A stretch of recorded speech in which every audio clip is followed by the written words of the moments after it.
I'm in Kansas City,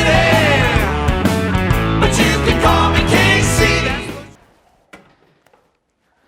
Hello and welcome to another episode of Alegria in Kansas City. I'm your host, Fabian Shepard, and as you know on this program, it is our aim to educate, inform, and inspire you. Today, we're going to educate and inform you.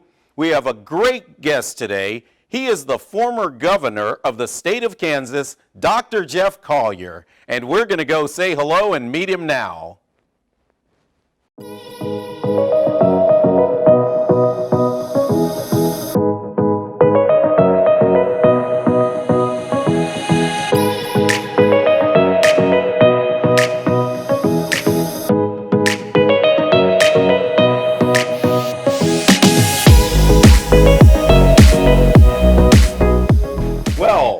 Here we are, outside. This is a lovely setting. We haven't done a show outside before, so we'll see how this goes. Dr. Collier, I want to begin with this. Many people know you as the governor of the state. Some people know you as their doctor, your patients. Sure. Tell us a little bit about you. What do people not know about Dr. Jeff Collier? Yeah. I grew up in Hayes. I'm a fifth-generation Western Kansas kid. And growing up in Hayes, you know, you learn Kansas values. It's in your blood. It's in your DNA. Ruth and I settled here years ago here in Johnson County. We have 3 daughters, and you know, my practice has been here for a number of years, and I'm really committed to service, and that's what growing up in Western Kansas was about. It was, how do you serve people? How do you make a difference in people's lives? And for me, I thought, you know, being a doctor, that's a great way of helping folks, but also being in public policy, that you can change that bigger world. That's what it's about. And I'm about changing the world and accomplishing things for people's lives.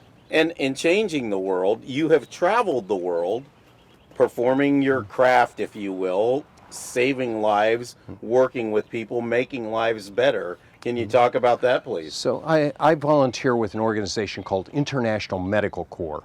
IMC is the largest American organization that works in war zones. And I've been in about 25, I've lost count, about 25 different war zones across the world. The Rwandan genocide, Afghanistan during the Soviet invasion, Syria, Iraq, you kind of name it, we've been there with them. But what I like about IMC is we make long-term commitments to a place, and we work really closely with the local medical community so that it's not just a matter of an American coming in and doing some surgery. No, we're going to leave the skills behind so that they can take control of their own lives. And that's how I look at the world, is we need to make this a better place for all Kansans. Well, you mentioned your wife, Ruth Collier, who is also Hispanic. She is, where is Ruth from? Yeah, so Ruth was a military brat. So her parents were born here in the United States, a Mexican family. Her family's, her father and her mom's family are both from Guadalajara originally. And you know, they settled here in Kansas City. Ruth's dad was in the U.S. Navy for 25 years as a career. And in typical U.S. fashion, you have a family, a Mexican family in the U.S. Navy. So what do you do with them? You send them to Japan. And so Ruth grew up, you know, with, you know, those really strong values, you know, of family, you know, of country, of patriotism. And, you know, we met here when I was in medical school, and I've just been honored to have 3 daughters with her. Well, fantastic. Now, you talk about being from Western Kansas. Is it surprising to you that we've had so many accomplished people from that part of our state? We've had astronauts, a president of the United States. We've had folks in many capacities serving this nation and serving the world. Yeah, you know, that's who Kansans are. You know, we are the true heart of America, and that's what I really fundamentally believe, and that if you really want to change America, you change it from inside. You start here in Kansas. And it really does reach out. And if you go and you look in all sorts of walks of life, be it in medicine or somebody like Jerry Seib, who's the managing editor of the Wall Street Journal, or in business, many of them find their roots in Kansas. And what the real secret is its values. And it is putting people first and, having faith and having commitment, and that you don't give up easily. You keep on going. And that's what we do. So when you say those things about Kansas, I've noticed lately not so much of an influx, but a gradual migration into Kansas from the coast. Can you think of a reason for that? It hasn't been as much as we'd like. We're missing this tremendous opportunity. We have fabulous values here, great schools, a great community, and we want our kids to see their opportunities here. That's why I'm running for governor. And in Kansas, though, many of the other states, Oklahoma, Nebraska, they're actually beating our socks off, right now. Now after coronavirus has ended, people were kind of migrating to South Dakota, of all places. Kansas is the place that people should be because we've got all sorts of assets here. Being in the exact center of the United States, it's a perfect place to have a business. You're 20 hours from anywhere in the United States by truck, so you can get your product anywhere. We have the best workforce in the world is right here in Kansas, and there's a work ethic, and there's ingenuity, and there's commitment. And so it's a great place. That's why many companies try to come and steal our kids from us. And people do see some values here, and we are seeing some influx, from some other states. And when I talk to them, they like the lifestyle. They like the values. They want to make sure that their kids are safe, that they have an opportunity. That's why they come.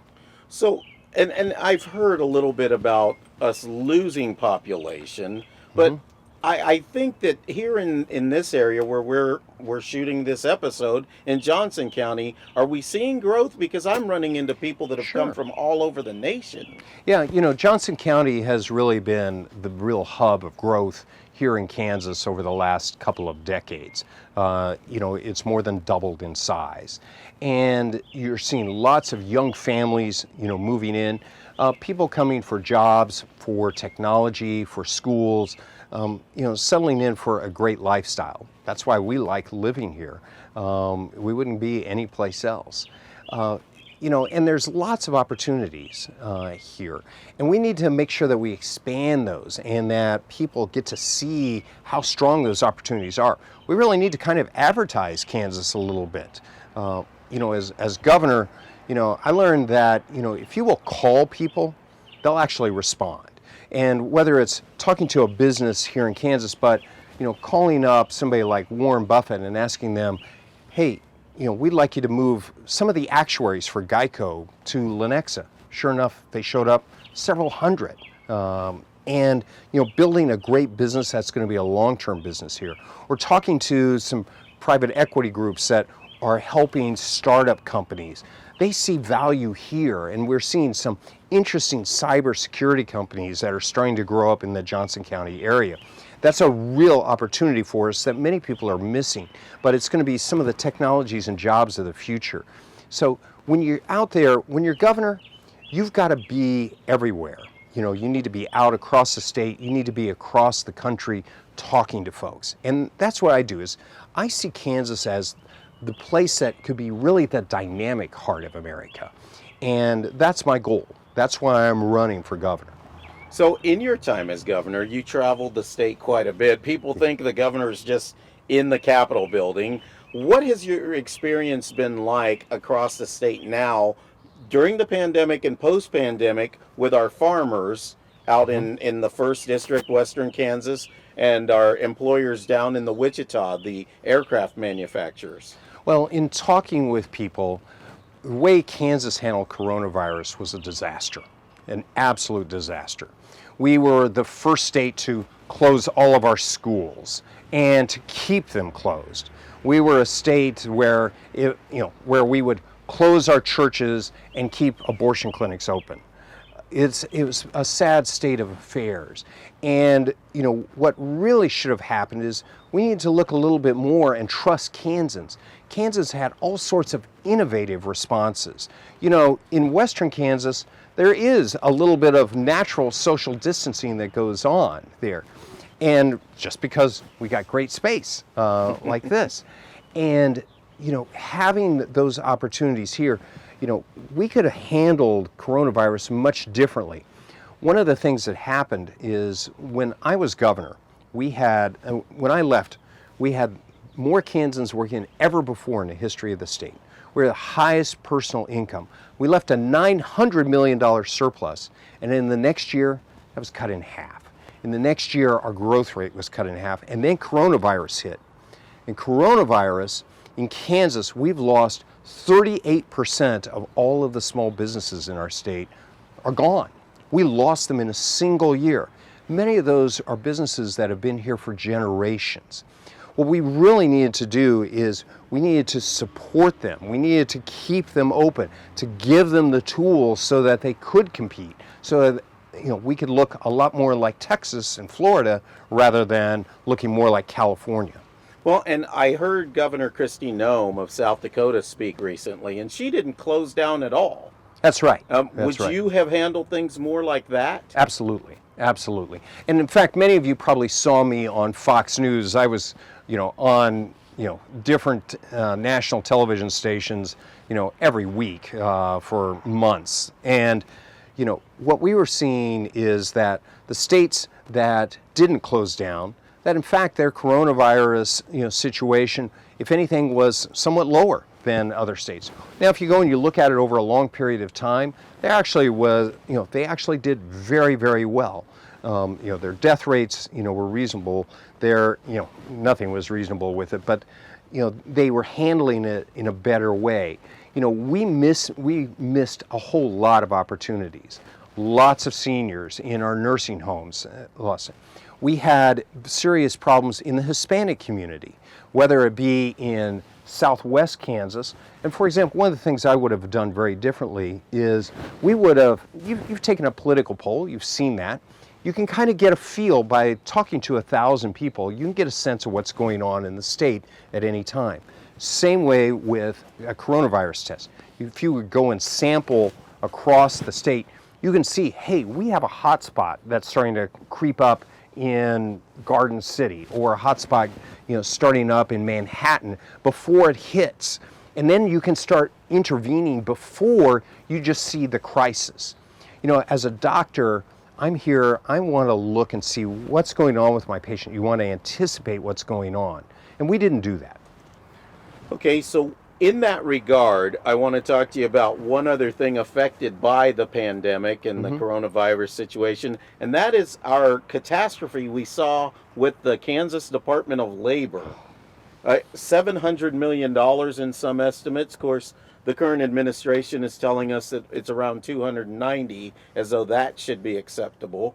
Can you just speak to that, please? Because what I've heard, and I'm not sure if this is accurate, and you can clarify this, what I've heard is that this administration has been saying that both sides are responsible, that this is something that has taken place over a course of several administrations prior to Governor Kelly, and she even pointed the finger at you somewhat. So I'll let you respond. When you're governor, you take responsibility. And when you have that responsibility, you live up to it and you deal with the problem. What's happened with the unemployment crisis is this. We had an unemployment crisis at the very beginning. People were not getting their checks, and there was lots of fraud going on. But here's the problem, is then it leveled down, and then it popped back up again last November, December, January. Most other states didn't have that problem. Most of the fraud actually happened a year into the coronavirus epidemic. What that's telling you is that is incompetence. That is not getting the job done. Meanwhile, people that really did need the assistance couldn't get it. Most states were, if they had an issue, they dealt with it. Nebraska, other states, you know what they did? They took an off-the-shelf software system that could immediately, the first thing you would do is, hey, if this is a person who's filing for unemployment and they just signed up for an internet bank last week, what do you think? I probably should double check this and physically see that person before you send them money. And we didn't do that. And those sorts of common sense solutions, when you manage the state, we had to deal with lots of tough issues. We dealt with Medicaid, we dealt with making sure that people get jobs. And the best solution for the unemployment crisis is to let people get back in the workforce. And that's what we didn't do. We didn't encourage people. We didn't give them the tools to do that. We were a state that was ranked 47th and 45th for vaccinations for weeks on end, while other states are being the socks off and getting people the care that they needed when they needed it. Mm-hmm. And that's my focus, is we're going to do this competently. People do make mistakes. I understand that. And it's a big, complicated state.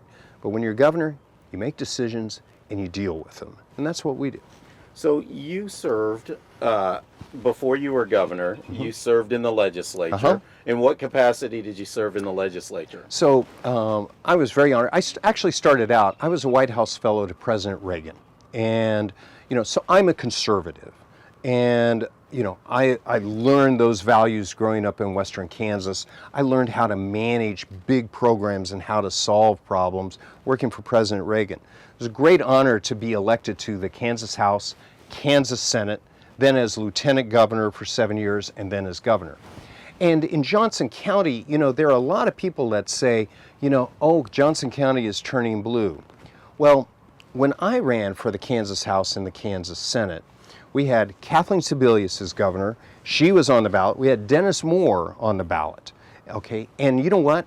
I was running as an unabashed conservative. In fact, my Senate district was about the size of about 3 Senate districts. So about, literally about 8% of the state, because of all the population that moved in there. And you know what would happen? Dennis Moore would get 53% of the vote. Kathleen Sebelius would get 53% of the vote. And I get 63 in a 3-person race. And the way that you do it is people want to see change. They want to know that you're professional, that you're competent, that you will get the job done. And that's what we did. We were talking with folks about how are we going to actually make your dreams, how do we get out of the way as government? How do we make sure that our kids have great schools? How do we make sure that we have business opportunities that are here, that you open the doors?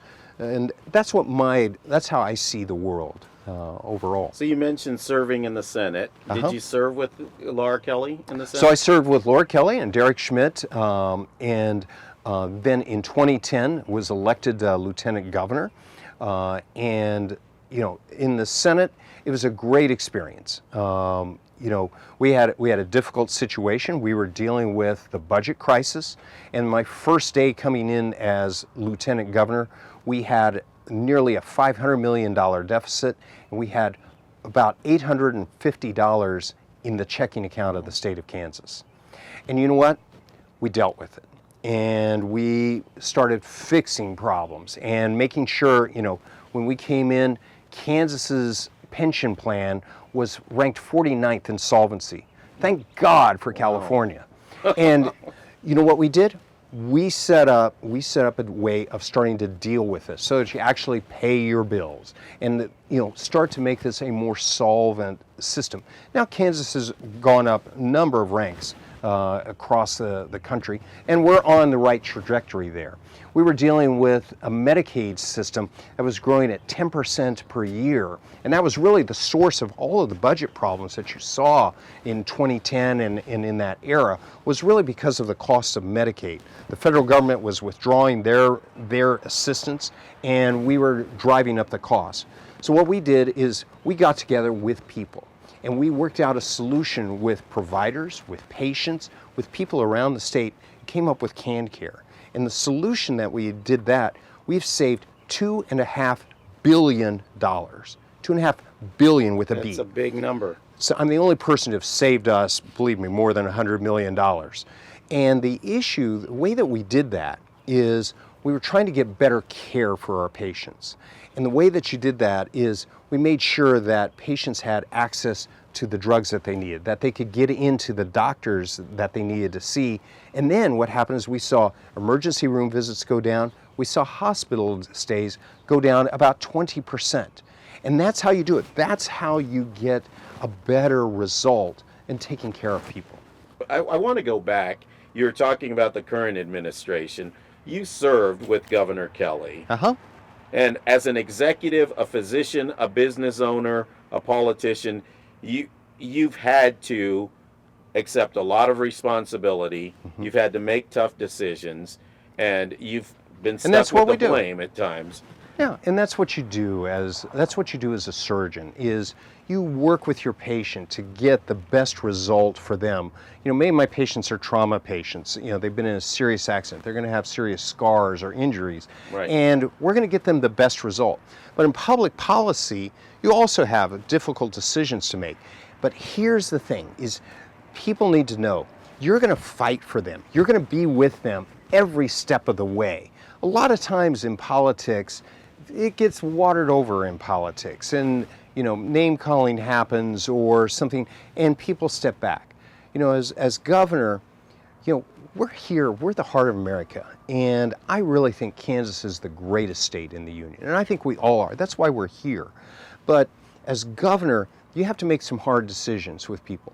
And I think if you listen to Kansas, you're out, you visit all 105 counties, that you talk to people, that you're with them on a daily basis, that you go out to California and recruit businesses, people will listen. And they know that you're going to be there fighting for them every inch of the way. What would you consider your greatest accomplishment in your time as governor of Kansas? I think my greatest accomplishment is we changed the tone of Kansas.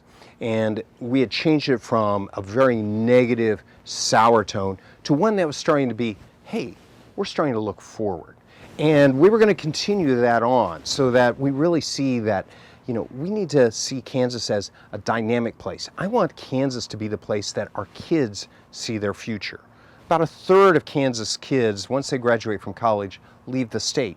And that's because they're great kids and people try to recruit them. Well, they need to see their opportunities here, and that's what this is about. Well, and let's talk about opportunities. You had an opportunity. You had an appointment from the White House. Would you explain what happened there, please? Oh, it was a great honor. President Trump had asked me to chair. There's a National Advisory Commission on Rural Health. Now, this has been around for a number of years, and when they talked to them, they said, you know, if you want to do this, do you really want to do stuff? And I was like, I'm not interested unless we're really going to be changing policy, that we're really going to push this forward. And it just so happened, though, it was also when coronavirus hit. And our very first meeting, February 29th, was at this obscure little agency you probably never heard of called the CDC. And you know, we looked at this, but the impact on rural America, there's 70 million rural Americans, the impact is going to be huge. And some of the things that you saw come out of this is we now have telehealth. In fact, you know, I see my patients on my iPhone, and it's more convenient for them. About a third of my patients, we can do a telehealth visit. They can be in their house, they can be at work, and we can get them the care that they need when they need it. By doing things like that, by bringing that technology forward, we get better outcomes. People have a better relationship with their doctor. But we worked on a lot of other things, you know, how to help transition rural hospitals as we're going forward. You know, the president really wanted to make sure that assistance got out, you know, immediately. And literally within a few weeks, you know, there was almost $10 billion that was put out to rural hospitals across the United States to help them through a very difficult time. And so there were lots of lessons, you know, there, but we need to go and look forward, you know, on this. But it was a hard time. It was a wonderful experience, wonderful people, you know, all across the country, you know, dealing with, you know, one of the great tragedies of a lifetime. But I think there's a lot that we can be proud of as Americans. And I think one of those is in our rural communities, how they faced up to this crisis and didn't miss a beat. many instances, or if they did, they faced a trial on that, they came up with innovative solutions. Those are the types of things that really make a difference in America. And having to do with the White House, talk about the president. What was your relationship like there? Well, the president is a very interesting guy. He is interested in people, and he's interested in accomplishment. He's interested in getting things done. And, it wasn't the typical Kansas style of doing Certainly it. not. But this is a guy who, was really committed to moving the country forward. So I have great respect for him. And, we are in a different universe today. We have a new president and, America's on a different road. And a lot of the things that are going to be affecting Kansas over the next few years are coming down from Washington. And we need to push back on those. Things that, add crazy things into our kids' high school curriculums, or that intervene, the 30 by 30 movement that is, really is taking over 30 land grab, and taking control of the land from farmers and ranchers it's been in their family for generations. Nobody knows every square foot of that property like those ranchers. How do we do this? What we really need to do is not have a top-down government run. It is use the innovation of Kansas. Use the innovation of Americans. Let the individual come through. Respect everyone. Respect their values. Make sure that we put people first. And that's what I'm about. Well, and with that, I'm going to give you an opportunity just to share with us whatever you'd like. I mean, this has been great for me. I appreciate you taking the time to do this. You've been so kind to me over the years, and you're a good friend. Well, thank you very much, and I consider you very much a friend. And I would like to ask you to just take a moment. You have a camera here, and just tell the folks at home anything you'd like. I think we all believe in Kansas. That's why we're here. And in Kansas, it's about people. And as a doctor, I take care of kids, that are days old with serious deformities. And what I want to do is I want to see them live their life. And you're going to go and you're going to fight with them every step of the way. You may have 10 serious operations over the course of a lifetime. And the same way as that with the state of Kansas, you're going to fight for the state. We have a lot that's so valuable here. We have a wonderful Hispanic community, a wonderful diverse community, and one that we really, if we don't get our ducks in a row, if we don't push, and to let those Kansas values come forward, I think we lose something. And I see this as our opportunity to shine over the next few years, and I'm really bullish on our state. This is our opportunity, but we really need to do it competently. We need to use our family values, our good hard work that all of us have. It's a great state, and you know what? We're going to be a good heart of America. Well, and it doesn't go unnoticed that it's a great state in part to the work that you did as the 47th governor of the state of Kansas. Dr. Jeff Collier, my thanks for you for joining us here today on Alegria in Kansas City. And with that, we come to the close of another episode. Remember that Alegria in Kansas City is brought to you by Televida, a production of Exo Films. I'm your host, Fabian Shepard. Thank you very much.